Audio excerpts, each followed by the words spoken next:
Men's lacrosse defeated Canisius in a landslide 17-9 this weekend and clinched a playoff spot. QU are now 4-0 in the MAAC with only 2 games left to play before playoffs start.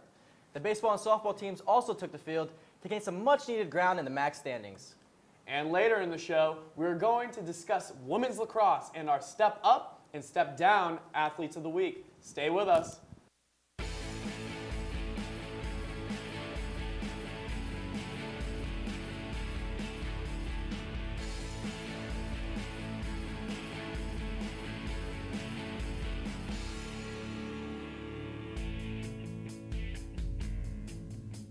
Welcome everyone to another flawless edition of Bobcat Breakdown. I'm Starsky and he's Hutch.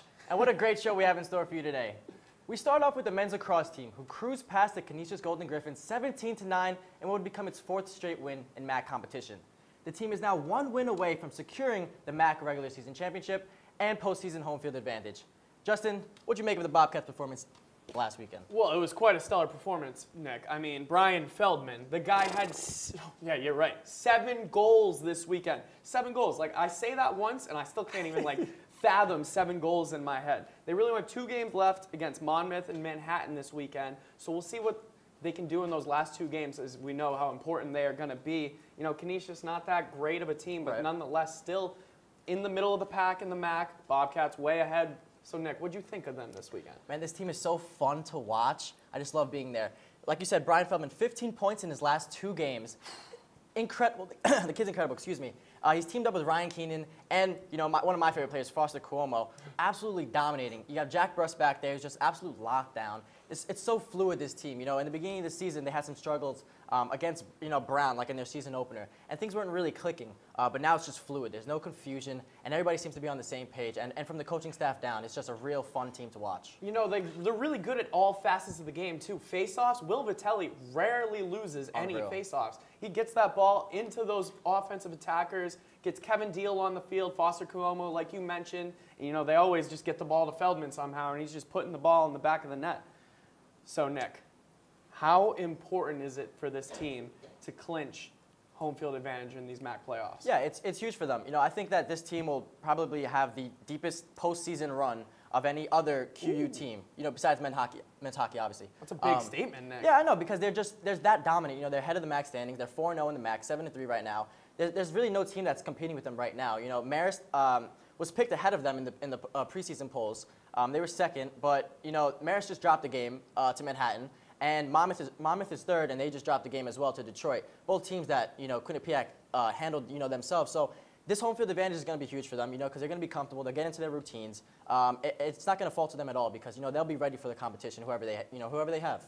Yeah, absolutely. And do you think this team wins out? Because I think they do. I think they can definitely win out. You know, they have the home field advantage. And I think that, you know, like I said, they can possibly even get another win in another postseason tourney after the MAAC, you know, tournament's over. Yeah, you're absolutely right. So last week's MAAC Defensive Player of the Week, Jack Bruss, sat down with our own executive producer, James Anderson, to discuss his play this season and how important he's been to this team. I'm sitting here with lacrosse goaltender Jack Bruss. You guys are off to a really hot start to the season. Thanks for joining us. Yeah, absolutely. So you guys are 3-0 right now in the MAAC, looking to possibly get a chance to host the MAAC playoffs. What would that mean to you guys, since you've had to go on the road the last couple of years? You know, I think it's definitely an advantage. You know, playing at your home place. It's a good environment to play in. You know, everyone's around, all the teams are here, and like I said, I think you're not traveling, you're not staying in hotels, so I think it gives you that little leg up going into the conference tournament. And when you need anything, you can get. Yeah, and you had to go on the road to Marist last year for the MAAC championship. As I mentioned, you guys have been traveling for the playoffs the last couple of years.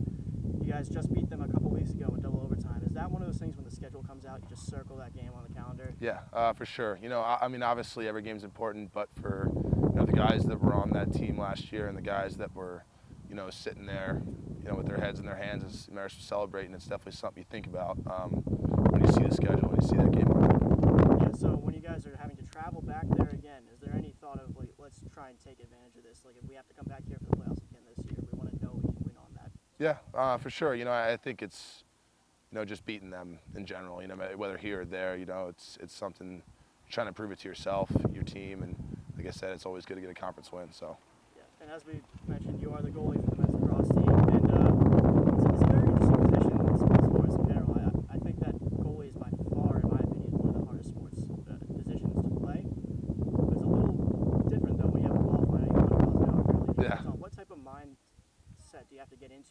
a game?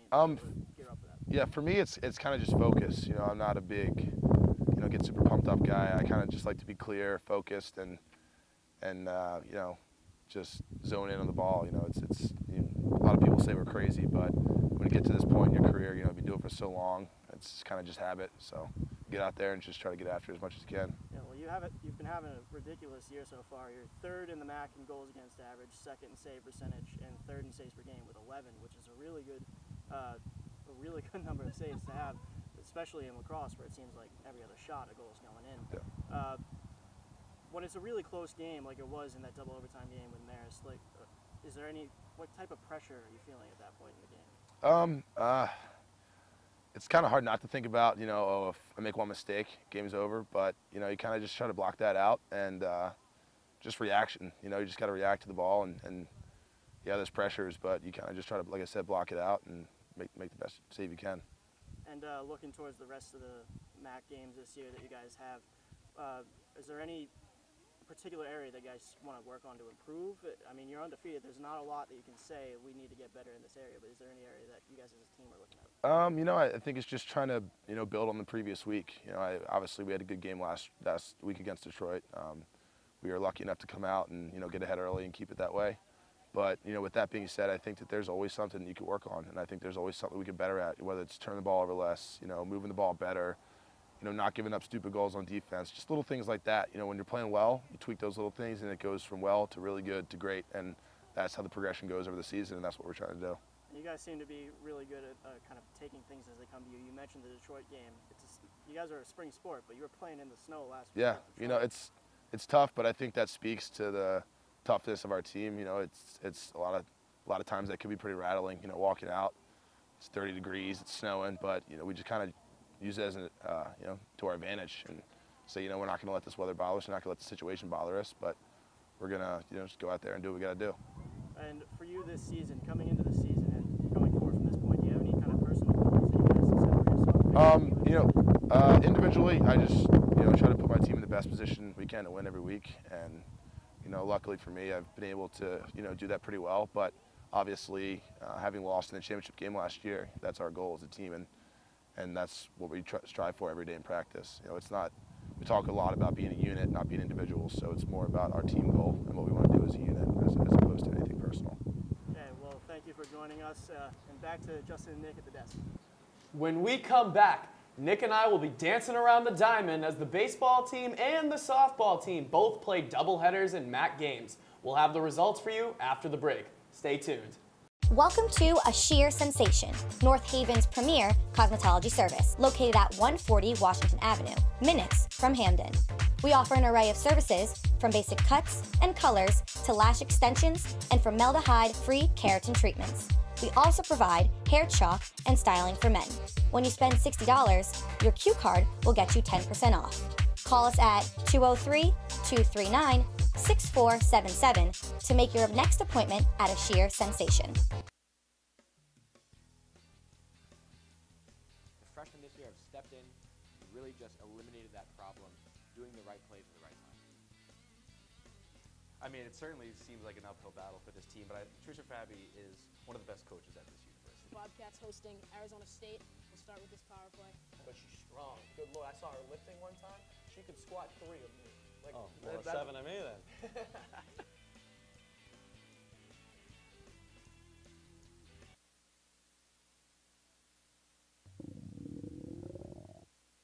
I could really go for a Ray and Mike sub right now. Come to Ray and Mike's and try our Philly chicken and cheese for just over $4. Giant cheesesteak subs and mouth-watering boar's head sandwiches for as low as $4.75. Q-Cash accepted just a mile down the road on Whitney, here at Ray and Mike's.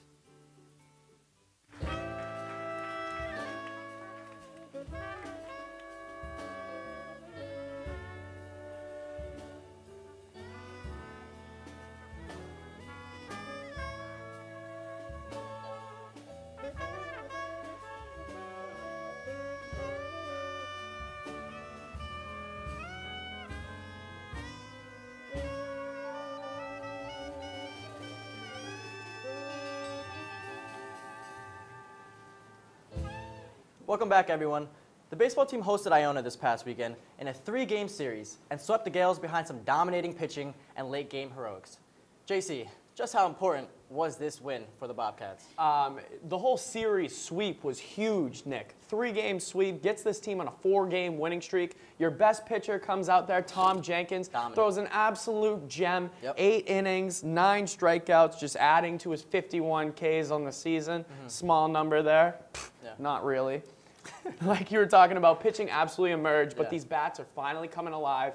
They're finally back at home. It's about time they're back at home, Nick. You got something to say on that? Yeah, I mean, they came into the series 1-5, right, in the MAAC. And if you look at it, though, there are 2 series against Marist and Siena. Marist, you know, thoroughly dominated them. That wasn't even really close. But Siena, they lost 3-2, and they lost 8-7 in overtime. They're a play away from winning those games. They can easily come into the series at 3-3, and maybe, you know, there's not so many critics, you know, doubting them at that point. But like you said, this series was a season-saving series for this team. I mean, they dominated this Iona team, who, you know, I mean, granted, they're not in the best position right now. They're about mid-table, under like about 500. But still, they should be doing their job, especially with their, you know, all the hopes and preseason kind of predictions that we had with this team. But, you know, they did their job, and they're turning the season around right now. They need to carry this momentum and you respond like they're doing. And there's a lot of players stepping up for this team. My favorite player right now is Rob Pescatelli. I mean, he's getting on base. Give me your pen. He's in the box. He's getting hit. He's waiting for his walks, and he's getting on. And, you know, he's really dominating a lot of base running, and he's getting home. And, you know, like they said, Bodenheim brought him home. So it's huge. He's doing a great job right now. Yeah, leading the team in runs, Pescatelli. My player that's stepping up for this team is Matt Batten, per usual. 328, got 2 home runs this season. Matt Batten, not exactly, you know, a home run hitter, you know. Not exactly the biggest of guys. I'd like to see another player for this team that steps up a little bit, and Beg Gibson, you know, 188 average, has 5 home runs, but he's just looking to go deep every play. Like, that's not what you want. I get it, you're the cleanup hitter, but you got to be trying to hit for some average. Nick, I got to ask you, with this pitching emerging in this series and them sweeping in this series, do you think that this team is back in playoff contention? Yeah, I definitely think so. You know, I think they had a hiccup coming into it. They played a lot of good teams. I don't know how that faltered them at all. They were away for a lot of it, obviously, because they have to travel south because of the weather. So I don't really know if that kind of, you know, messed up their MAAC approach coming in. But I definitely think that they're back on track now. You know, there's a lot of pitchers that are coming in, and Delaney's tactically putting everybody in the right position. You know, in Game 2, when they had to go 13 innings, obviously they needed a lot of pitchers. They needed to do what they did, and he brought in a lot of pitchers to deal with batters, you know, that he felt that they can get them out, and that's exactly what he did. Jenkins, like you said, is being dominant. So I think their bullpen is, you know, kind of the cornerstone, and they need to be huge if they don't get any hits. But right now, a lot of players are getting on base, and, you know, it's exciting to watch. It absolutely is exciting to watch, and once again, the pitching is finally emerging for this team. Luciani, Jenkins. But let's get into softball, Nick, you know. Yeah, the Lady Sluggers swept Siena Saturday, but were thoroughly defeated on Sunday when they faced the Marist Red Foxes. The team now sits in 7th place, but are only 2 games out from 4th. So, JC, what was your impression of the Bobcats this weekend? You know, I was really actually just disappointed in this team. They're not playing as well as they should be. The bats are not coming alive. They're only 2-4 in the MAAC, and they're coming off these 2 tough losses to Marist. Herzog pitching great this season, 99 record, 86 strikeouts, more than Jenkins on the year. Whew, hurts my heart a little bit. But, you know, the hitters really aren't there. You got Kaylani Finley. She's got 3 home runs, 16 RBIs, but nobody's really getting on base for her to drive these runs in. Roby's got the 301 average, but this year she's not pitching all that great, has a 6-10 record. But this team is obviously going to feel that pain from last year, losing an absolute Bobcat legend in Jordan Paolucci. Yeah, you know my girl, Jordan Paolucci, absolute legend. Career home runs leader, career RBIs leader, single season records for everything, 15 home runs, I believe, 40 in her career. When you lose a player like that, the lineup's going to hurt. Yeah. It's always going to happen. She was so consistent for the Bobcats, I agree. Now these days, you know, you mentioned Kaylani Finley, excuse me. There's a bunch of different scorers right now for the Bobcats. It's never consistent. There's always kind of one hero. If they do pull out a win, there's always one hero. Could be Sydney Roby, could be Casey Herzog, could be Finley. You know, you never really know who's going to do it because there's no consistent play in this team. You know, when they played Siena, they kind of dominated Siena. They had a 6-2 win. But when they played Marist, Oberdorf, the Marist pitcher, she had a no-hitter. Are you kidding? They have one of the 2, to be granted, they have 2 of the best pitchers in the MAAC, Oberdorf and Van Alphen. Van Alphen has a 1.86 ERA, and she's 9-2 right now. Studs. You know, you got to give them some leeway that they're dealing with some, you know, good pitchers here. Those might be the games that other teams, you know, drop as well. So you can't be too critical on that. But like you said, there's not many people getting on base. There's not much consistency going on right now. And, I don't know who's going to step up, but they need some big names right now to, have an impact. They got to have Finley step up. They got to have Roby step up. They got to have Herzog step up. She's got to be pitching. She's the type of pitcher that's got to be pitching at the level of those Marist pitchers. Definitely. And I pulled this stat, from online, just to compare them to the league leaders in the MAAC, Monmouth. Monmouth has 170 RBIs. Whew. Quinnipiac has 85. They literally have double the amount of RBIs. That's just going to prove that, there's not much offensive power right now in this team. And the team that they are playing are just a different class. They can't compete. Absolutely, Nick. And after the break, Starsky and I discussing women's lacrosse. Also, do you know who our step up and sit down athletes of the week are? Stay with us until after the break to find out. Welcome to A Sheer Sensation, North Haven's premier cosmetology service, located at 140 Washington Avenue, minutes from Hamden. We offer an array of services, from basic cuts and colors to lash extensions and formaldehyde-free keratin treatments. We also provide hair chalk and styling for men. When you spend $60, your Q card will get you 10% off. Call us at 203-239-6477 to make your next appointment at A Sheer Sensation.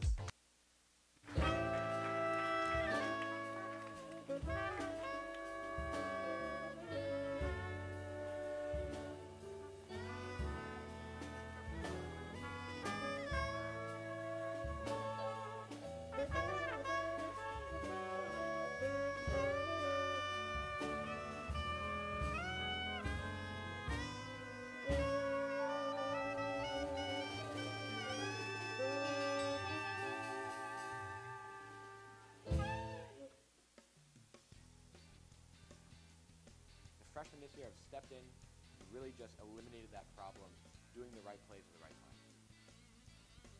I mean, it certainly seems like an uphill battle for this team, but Tricia Fabi is one of the best coaches at this university. Bobcats hosting Arizona State. We'll start with this power play. But she's strong. Good Lord, I saw her lifting one time. She could squat 3 of me. Like, well, 7 of me then.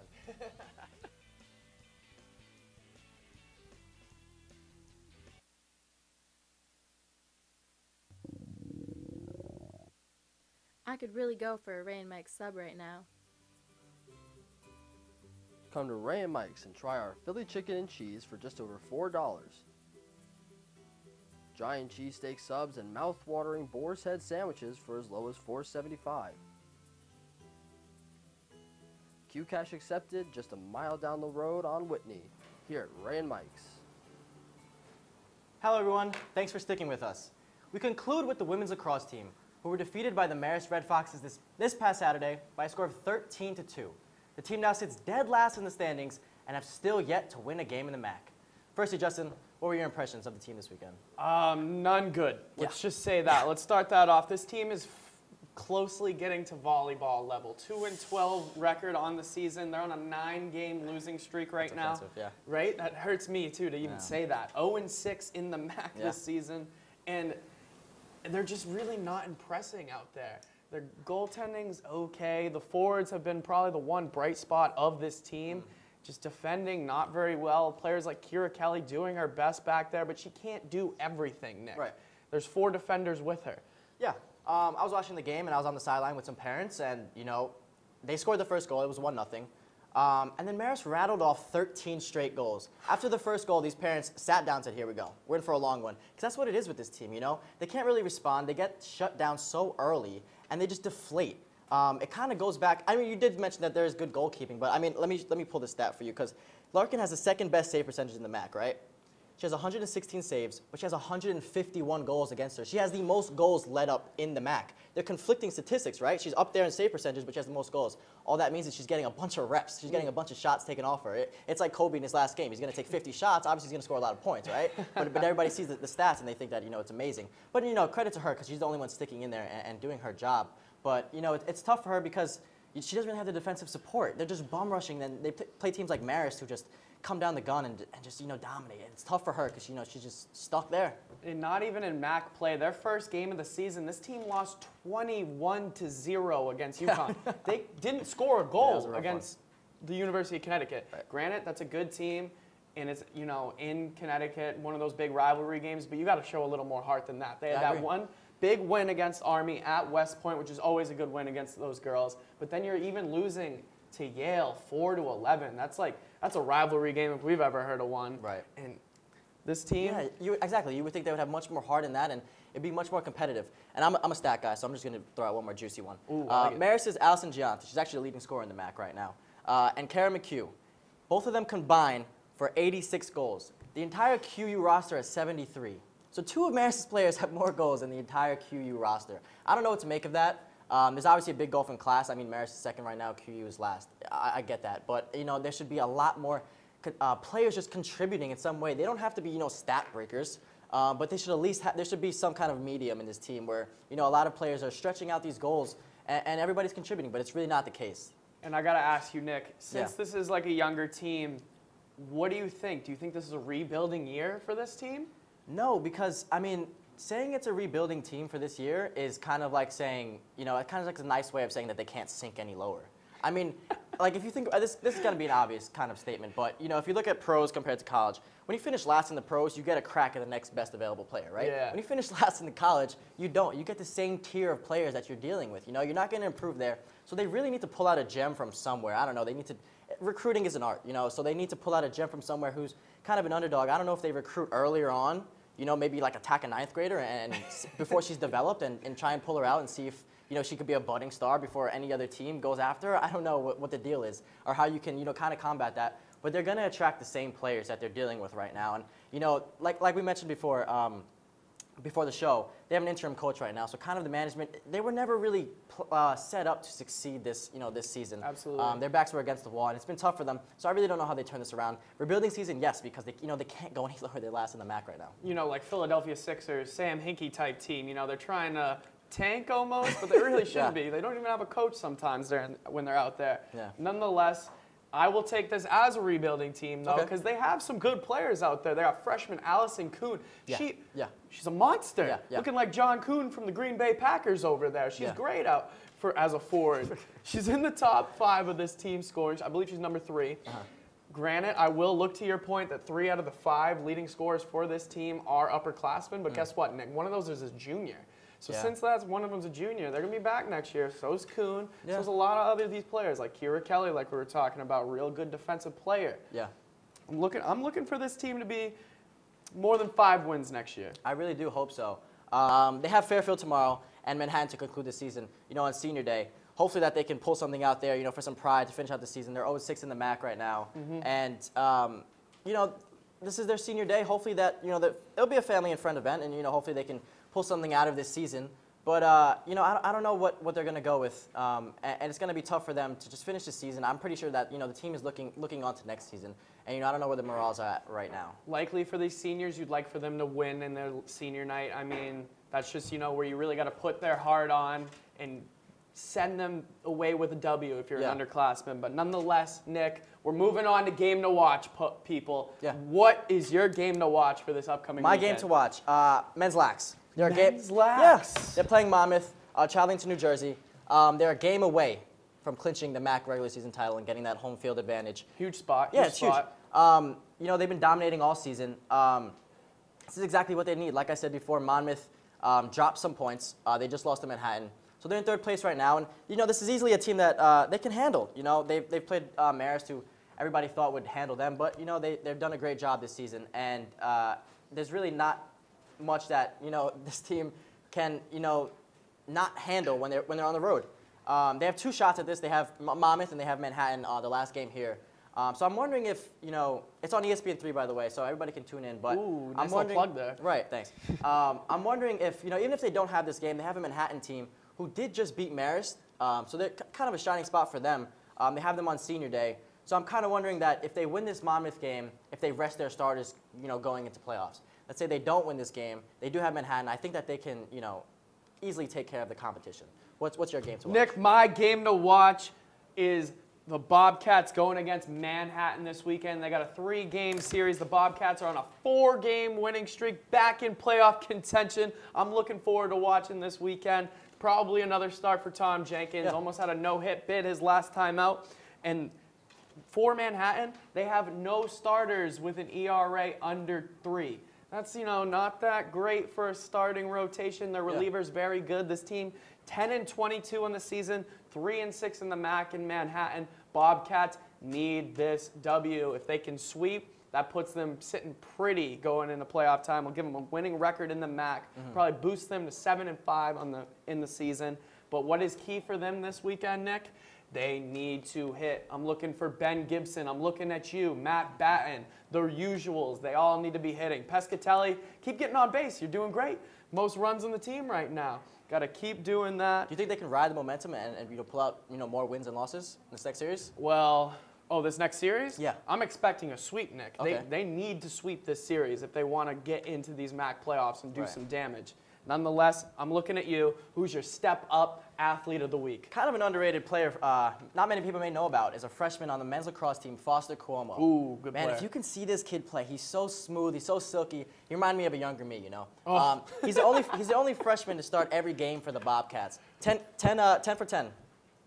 He had 3 points against Belladurine, which was his second collegiate game. Which is dominant. They rely on him. He's a lefty, so he takes so much attention away from Feldman, so much attention away from Keenan. He complements him so well. I love to see him out there. He had 1 goal against Canisius this past weekend. He's huge for the Bobcats, and he's going to be definitely a name for the future, and there's no doubt. You talk about the future, but I got to question the now. How can you not take Brian Feldman as your step-up Because this it's week? easy to take Brian Feldman. He's playing at that level, and it's not him stepping up. Cuomo's stepping up. You don't expect a freshman to be that dominant. Of course, you could lean on Feldman, and just as the team does. But that's his level that he plays at week in and week out. He's dominating. Like we mentioned before, 15 points in 2 games. So that's something that you can expect from him. Stepping up, I just think he's at that level already. They need other players as they go into this playoff run to step up, and Cuomo's one of them that's doing it. He's just so smooth. I wish, if you haven't seen him yet, definitely get out there and watch a game. Who's your, step-up Nick, player? my step-up athlete of the week, obvious, Tom Jenkins. Yeah. Kid almost has a no-hitter this weekend. 51 Ks and 50 1/3 innings pitched. Yeah.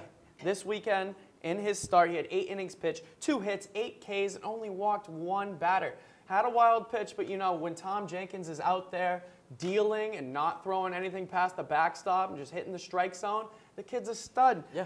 Everything was working for him. Fastball, curveball, changeup. We know Jenkins' changeup is deadly. Disgusting. Oh, absolutely filthy. Yeah. He's going to have a big start against Manhattan this weekend. I'm looking forward to watching it. We'll see who's catching for him. Usually he's a little bit better with Ionati rather than Ostreicher behind the plate. Yeah. But I'm looking forward to this weekend for Tom Jenkins. Sending it back to you now, Nick. Sad part of our show. Yeah. Who's your sit-down athlete of the week? Sit down. I won't go an athlete. I'll go with a group of people. Ooh. It would probably be the leadership on, and it's kind of like a subtweet, if you will, kind of throwing some shade. Subtweet, you're not adding anyone? I'm not going to add anybody, but it's kind of the leadership of this women's lacrosse team. They have, like we mentioned before, they had an interim coach who came in, and they weren't really even set up to succeed this season, Their senior leadership, they've had their off-the-field issues, they had their on-the-field issues. And, when they play these games, like you mentioned against Yale, and they play all these games, they're not competing in the end. I mean, they just get so deflated. You need senior leadership to really bring this team and boost their levels up. They're missing that play like Kira Aqua from last year. Yeah, just a rock. And, there's nobody doing that for this team. Like I said, I think that they're moving on into the, next season. I don't even think they're worried about this season yet. They have 2 games left, senior day coming up. This team was never really poised to, succeed. And I think that it falls on their leadership because there was nobody stepping up for them consistently.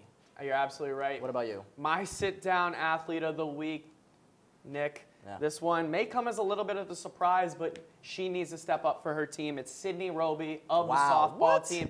Important player for this team, though, Nick. She needs to take a step back and start, maybe analyzing more hitters of the team she's going against. Because last outing for her, tough loss. 6 earned runs, 9 innings pitched on only 3 2/3 innings pitched. Tough outing for her. Need to be better on the mound, so she just needs to take a step back and get it going. Nonetheless, the best hitter on this team for the Bobcats. 301 average, but on the mound is where they need her. 6-10 record. You're nuts. She has the second best ERA in the MAAC right now at 2.06. So, I mean, they rely on her so much. There's really not much else she can do. She's putting on the 23 on her back. There's nothing else she can do. I mean, she goes up with Casey Herzog, too, that they're just required to do so much for this team that, I mean, yeah, I guess you could put the blame on her back that, she has to be that person because somebody has to do it. But, I mean, I feel like she, to put that on her, I mean, it's tough because there's so much required of her. And I don't know if, there's really much else she can do with this team if nobody's getting on base. You know, it's tough for her, but, you know, that's a good point that you bring up, though. I stand by it because she needs to step up for this team for them to be a winner. Anyways, thank you, Nick. Everyone at home that watched, thank you. Make sure you check out theqbsn.com for all episodes of Bobcat Breakdown and everything you need to know to be updated with your Quinnipiac Bobcats. Follow us at Bobcat Breakdown and on Twitter for all your Quinnipiac sports updates and at QBSN and Q30 Sports. Also, like us on Facebook. Make sure you check out the latest QBSN the magazine and keep your eyes out for the 4th and final edition of the year. And that's a wrap. Thanks for joining us, everyone. For Nick Cologne, I'm Justin Cloutier, and like Aubrey Graham once said, take care.